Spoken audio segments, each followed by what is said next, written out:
Habang papalapit ang deadline ng registration, parami naman ang parami ang pumupunta sa COMELEC dito sa Tarlac para magpatala. At dahil sa kakulangan sa gamit, hirap na ang COMELEC sa pagharap sa nasa 200 taong nagpaparehistro araw-araw.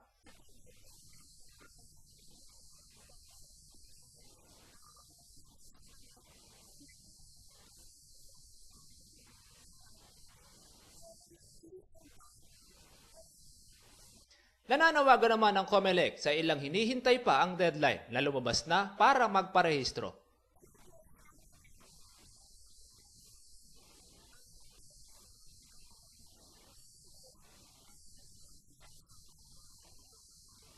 Sa kasalukuyan ay masikip at kakaunti ang mga pasilidad ng COMELEC Tarlac. Inaasahan sa pagdating ng October 31, 2009 deadline ay lalo pang mahihirapan ang mga kawani rito sa pagtanggap ng mga magpaparehistro.